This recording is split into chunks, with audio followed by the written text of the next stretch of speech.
Hello friends, मैं विपिन आप सभी को हिंदी पखवाड़े की हार्दिक शुभकामनाएं देता हूं। साथ ही इस अवसर पर मैं आप सभी के साथ हिंदी भाषा पर कुछ चर्चा करना चाहूँगा। तो हम चर्चा करेंगे कि हिंदी भाषा को राजभाषा के रूप में अंतिम रूप से दर्जा क्यों नहीं दिया गया। तो दरअसल बात है 1949 की। संविधान सभा द्वारा 1949 14 सितंबर 1949 को हिंदी को राजभाषा के रूप में घोषित किया गया था, किंतु उस समय पूर्ण रूप से इसको लागू करना संभव नहीं था।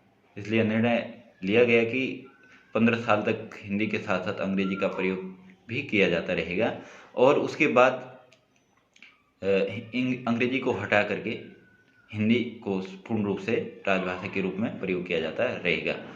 तो इस बात पर दक्षिण भारतीय राज्य बहुत ही उग्र हो गए और हिंदी विरोध में आंदोलन और हड़ताल ये सब करने लग गए। तो फिर आगे चल करके लगभग 1956 में अकेडमी ऑफ तमिल कल्चर के माध्यम से उन्होंने एक प्रस्ताव पारित किया, जिस प्रस्ताव में उन्होंने मांग की कि 1965 के बाद भी अंग्रेजी का प्रयोग यथावत चलते रहना चाहिए। तो इस मांग में जो व्यक्ति सम्मिलित थे वे थे एक सीएम अन्नादुरई और ईवी रामास्वामी और सी राजगोपाल जैसे दिग्गज नेता थे। तो हिंदी पक्षकारों का कहना था कि हिंदी को आधिकारिक भाषा के रूप में इसलिए प्रयोग किया जाना चाहिए क्योंकि हिंदी को बोलने वाले जो लोग हैं उनकी जो संख्या है वे और भाषा की मुकाबले अधिक है, जिस वजह से हिंदी भाषा को आधिकारिक भाषा के रूप में प्रयोग किया जाना चाहिए, उचित रहेगा। किंतु इस बात पर अन्नादुरई ने व्यंग्यात्मक रूप से टिप्पणी करते हुए कहा कि अगर संख्या बल को स्वीकार किया जाता है तो भारत में राष्ट्रीय पक्षी मोर नहीं बल्कि कौवा होना चाहिए, क्योंकि कौवों की संख्या मोर की अपेक्षा अधिक है। तो आगे चल करके फिर दरअसल पहले जो तमिल लोग थे वे अलगाववादी उनकी मांगे थी, किंतु बीच में भारत चाइना युद्ध होने के पश्चात वे अलगाववादी मांगे को भुला चुके थे। किंतु बात उनकी भाषा और परंपरा पर आई तो उन्होंने इस अपनी भाषा और अपने जो कल्चर है उस पर कोई समझौता लेना मंजूर नहीं समझा और इस बात हिंदी विरोध में खरे उतरने लग गए। तो इस बात को ध्यान में रखते हुए पंडित जवाहरलाल नेहरू द्वारा 1963 में एक एक्ट पारित किया गया था। तो उस एक्ट का नाम था ऑफिशियल लैंग्वेज एक्ट 1963, जिसमें उन्होंने यह प्रावधान रखा था कि इंग्लिश में भी यूज्ड जैसी शब्दावली का प्रयोग किया था। तो व्याख्याकारों का इसमें यह टिप्पणी दी गई व्याख्याकारों के माध्यम से कि इंग्लिश में भी यूज्ड का अर्थ यह भी हो सकता है कि इंग्लिश में नॉट बी यूज्ड, मतलब इंग्लिश को प्रयोग भी किया जा सकता है और नहीं भी प्रयोग किया जा सकता है। उन्होंने इस एक्ट में यह निर्धारित किया था कि 1965 के बाद जब ये जो अवधि है 15 साल की रखी गई थी, जब ये पूर्ण हो जाएगी तो उसके बाद भी इंग्लिश का प्रयोग भी किया जा सकता है। तो फिर 1965 तक जब ये अवधि पूर्ण हो रही थी तो तब तक पंडित जवाहरलाल नेहरू भी जा चुके थे और तात्कालिक समय में जो कमान थी वह लाल बहादुर शास्त्री जी के हाथों में आ चुकी थी। तो लाल बहादुर शास्त्री जी हिंदी भाषा को राजभाषा के रूप में घोषित करना चाहते थे। लिहाजा यह हुआ कि 1965 में ही अन्नादुरई ने एक पत्र के माध्यम से पीएम साहब प्रधानमंत्री लाल बहादुर शास्त्री को एक पत्र लिखा है, जिसमें उन्होंने एक मांग रखी कि अगर हिंदी भाषा को राजभाषा के रूप में अगर स्वीकार कर लिया जाता है तो वे 26 जनवरी 1965 के गणतंत्र दिवस को एक शोक दिवस के रूप में मनाएंगे और यदि इस प्रस्ताव को एक हफ्ते के लिए भी टाल दिया जाता है यथा कि एक हफ्ते के बाद तक जो है इस पे निर्णय लिया जाए कि हिंदी भाषा को आधिकारिक भाषा का जो दर्जा है वो दिया जाए या नहीं दिया जाए।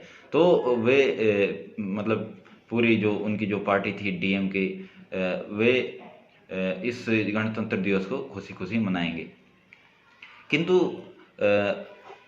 जो शास्त्री जी थे उन्होंने स्वविवेक का प्रयोग करते हुए हिंदी भाषा को राजभाषा के रूप में घोषित कर दिया।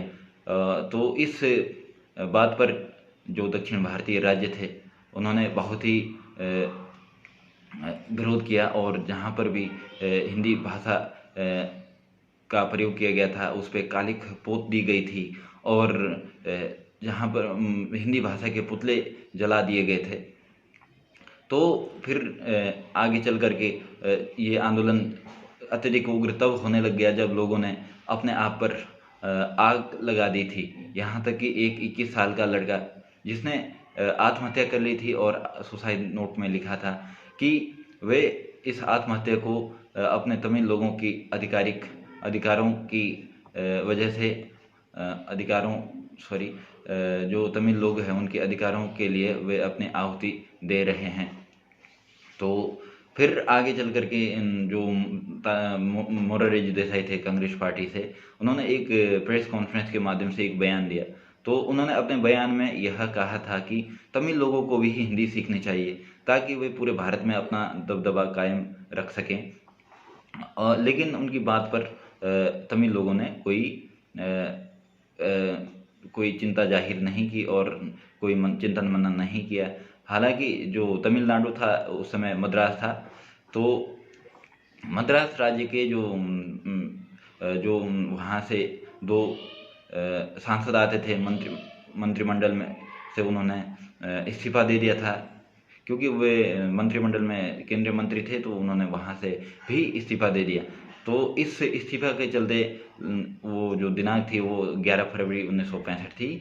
तो इस इस्तीफा की वजह से उसी शाम को लाल बहादुर शास्त्री जी ने ऑल इंडिया रेडियो पर एक बयान दिया। तो उन्होंने इस बयान में यह कहा कि जो official language act Pandit Nehru द्वारा बनाया गया था वे उसका सम्मान करेंगे, और साथ ही उन्होंने 4 आश्वासन दिया था।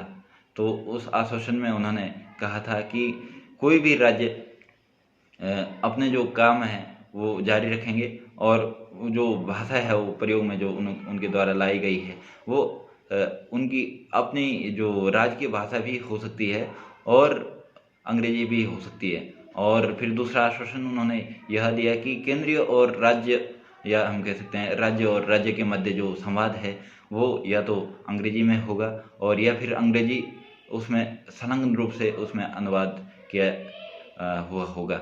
और तीसरा जो उन्होंने आश्वासन दिया था, तीसरा आश्वासन उन्होंने यह दिया था कि इस व्यवस्था में अगर कोई परिवर्तन किया जाता है, हालांकि इसमें कोई छेड़छाड़ नहीं किया जाएगा, किंतु अगर छेड़छाड़ किया भी जाता है तो गैर हिंदी जो राज्य हैं उनकी अनुमति के बिना इस व्यवस्था में कोई छेड़छाड़ नहीं किया जाएगा।